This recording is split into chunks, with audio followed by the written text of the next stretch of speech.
আজ 22শে ফেব্রুয়ারি 2026। প্রায় গত 1 বছর ধরে চলে আসা ট্রাম্প ট্যারিফ নিয়ে একটা ধোঁয়াশা তৈরি হয়েছে বিশ্বজুড়ে। অ্যাকচুয়ালি সঠিক ডেটা কারোর কাছেই নেই, তাই বিশ্ববাজারে একটা অনিশ্চয়তা তৈরি হয়েছে। গত শুক্রবার দিন রাত্রে ইউএস সুপ্রিম কোর্ট ট্রাম্প ট্যারিফকে অবৈধ ঘোষণা করলো।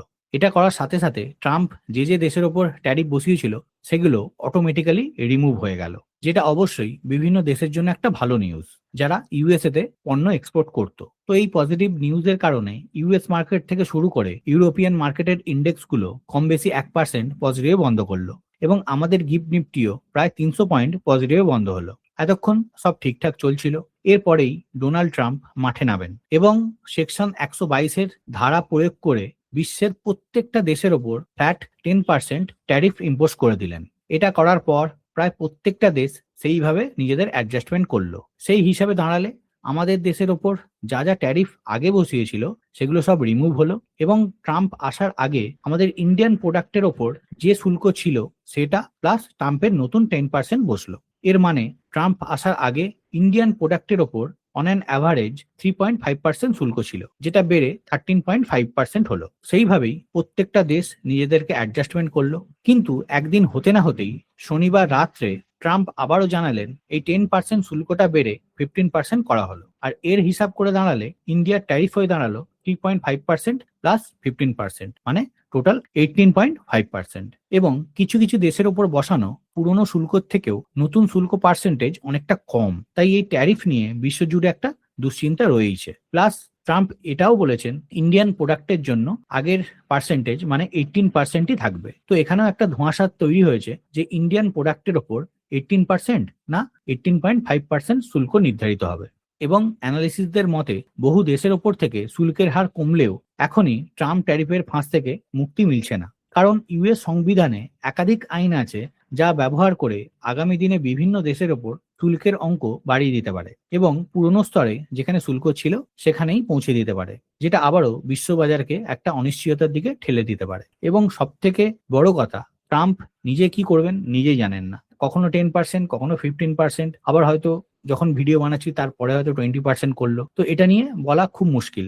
আর এটাই সব থেকে বেশি চিন্তার বিষয়। কেউ অ্যাডজাস্টমেন্ট করতে পারছেন না যে উনি কি ধরনের পার্সেন্টেজ দেশের ওপর ট্যারিফ বসাচ্ছেন। তো যাই হোক, এই সিচুয়েশনে দাঁড়িয়ে যেখানে পার্টিকুলার একটা নিউজের ওপর মার্কেট চলছে বা স্টকগুলো চলছে, সেখানে স্টক মার্কেট বা স্টকগুলোকে প্রিডিক্ট করা একটু চাপের। তবুও নিফটির যদি কথা বলি, এখানে নিফটির ডেলি চার্ট ওপেন করা আছে। তো নিফটিতে এখন একটা গ্যাপ পেন্ডিং আছে। যদি সামনের দিনে প্রাইস 25,380 এই লেভেল ভাঙে তাহলে 25,100 এই লেভেল পর্যন্ত আমরা নিফটিকে দেখতে পারি। আর এটা যদি হয় তাহলে গ্যাপটা ফিল হয়ে যাবে। তো এছাড়া এই জায়গায় আমার মনে হয় ইন্ট্রাডে ট্রেডিং ছাড়া অন্য কোনো ট্রেডিং না করাই উচিত। আর এই নিউজ বেসড মার্কেটের জন্য আমি একটা ওয়াইড রেঞ্জ মার্ক করে রেখেছি। যতক্ষণ না এইসব লেভেলের ব্রেকআউট বা ব্রেকডাউন হচ্ছে ততক্ষণ না কাজ করাই ভালো। আর এর সঙ্গে যদি ব্রডার মার্কেট মানে নিফটি স্মল ক্যাপ 250 ইন্ডেক্স দেখি, এখানেও প্রাইস লাস্ট কিছুদিন ধরে সাইডওয়েজ থেকেছে। আর এখানেও যতক্ষণ না ওপর দিকের লেভেল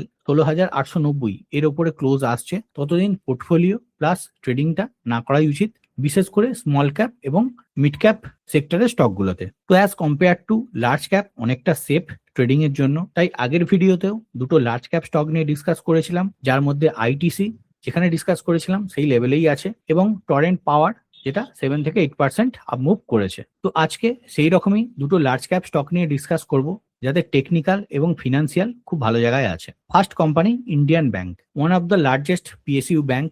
কোম্পানির স্টক পি 10.6 এবং পিজি রেশিও 0.27, মানে ভ্যালুয়েশন ঠিকঠাক আছে। কোম্পানির আরওসিই 6.38 এবং আরওই 17.1%, যেগুলো অ্যাডজাস্টেবল। এবং কোম্পানির সেলস গ্রোথ 23.7% এবং প্রফিট গ্রোথ 67.2%, দুটোই খুব ভালো। এবং ডিসেন্ট এফআইআই আর ডিআইআই হোল্ডিংস আছে এবং লাস্ট কোয়ার্টারে এফআইআই তাদের স্টেক কিছুটা ইনক্রিজ করেছে। তো ফিনান্সিয়াল দিক থেকে কোনো সমস্যা নেই। এবার যদি কোম্পানির টেকনিক্যালটা দেখি, এখানে ইন্ডিয়ান ব্যাংকের ডেলি চার্ট ওপেন করা আছে। স্টকটা কন্টিনিউয়াসলি আপ ট্রেন্ডে চলছে এবং তার অল টাইম হাইয়ের লেভেলে আছে এবং রিসেন্টলি তার প্রিভিয়াস রেসিস্ট্যান্স লেভেলের ওপরে ক্লোজ দিয়েছে। তো এখান থেকে আমরা ধরতে পারি এই যে প্রিভিয়াস প্রিভিয়াস আপ ট্রেন্ড সেটা সামনের দিনে কন্টিনিউ থাকতে পারে। এছাড়া এর সঙ্গে আদার মোমেন্টাম ইন্ডিকেটর এই প্রাইস অ্যাকশনকে সাপোর্টও করছে। তাই কারেন্ট সিচুয়েশনে ভাবা যেতে পারে এবং কোনো কারণে প্রাইসে যদি ফল আসে এবং নিচের দিকে চলে আসে এবং এই জোনের নিচে ক্লোজ দিয়ে দেয়, তাহলে এই প্রাইস অ্যাকশন ফেল করে যাবে, তখন আমরা আর এই চার্টটাকে দেখবো না। সেকেন্ড কোম্পানি হচ্ছে Polycab India, one of the largest wire and cable manufacturing company. প্রথমেই যদি কোম্পানির ফিনান্সিয়াল দেখি, কোম্পানির স্টক পি 45.1 এবং পিজি রেশিও 1.54, মানে ভ্যালুয়েশন একটু বেশি। কোম্পানির আরওসি 29.7% এবং আরওই 21.4%। কোম্পানির সেলস গ্রোথ এবং প্রফিট গ্রোথ দুর্দান্ত। ডেট অলমোস্ট নেই বললেই চলে। এফআইআই আর ডিআইআই এর হোল্ডিংসও ভালো আছে। তো কোম্পানির ফিনান্সিয়াল দিকটা খুব ভালো আছে। এবার যদি কোম্পানির টেকনিক্যালটা দেখি, তো এখানে পলিক্যাব ইন্ডিয়ার ডেলি চার্ট ওপেন করা আছে। স্টকটা অলমোস্ট তার অল টাইম হাই এর কাছে আছে এবং এই একই লেভেলে অনেক দিন ধরে টাইম স্পেন্ড করেছে এবং এর আগেই এই লেভেল থেকে 2-3 বার রিজেকশনও পেয়েছে। তো এটা একটা স্ট্রং রেজিস্ট্যান্স জোন বলতে পারেন। তো সামনের দিনে প্রাইস যদি এই জোনের ওপরে ওয়ান ডে ক্যান্ডেল ক্লোজ দিয়ে দেয়, তাহলে এখান থেকে আপ মুভ হওয়ার একটা পোটেনশিয়াল আছে। এছাড়া বাকি মোমেন্টাম ইন্ডিকেটরও এই প্রাইস অ্যাকশনকে সাপোর্ট করছে। আর কোনো কারণে প্রাইস যদি রিভার্স করে এবং এই সব লেভেলের নিচে ক্লোজ দিয়ে দেয়, তাহলেও এই প্রাইস অ্যাকশন ফেল করে যাবে, তখন আমরা আর এই চার্টটাকে দেখবো না। তো এখানে ডিসকাস করা দুটো কোম্পানিকে ওয়াচ লিস্টে রাখতে পারেন। কোনোভাবেই বাই বা সেলের রেকমেন্ডেশন নয়, জাস্ট এডুকেশনাল পারপাস বলা কিভাবে টেকনিক্যাল গুলো কাজ করে। তো যে কোনো সিদ্ধান্ত নেওয়ার আগে নিজের ফিনান্সিয়াল অ্যাডভাইজারের সঙ্গে কথা বলে তবেই সিদ্ধান্ত নেবেন। তো এখানেই আমার ছোট্ট ভিডিওটা এন্ড আপ করছি। যদি এই ইনফরমেশন আপনাদের হেল্পফুল বলে মনে হয়, তাহলে অবশ্যই লাইক এন্ড শেয়ার করে দেবেন। আজকের মতো বাই বাই, ভালো থাকবেন, সুস্থ থাকবেন।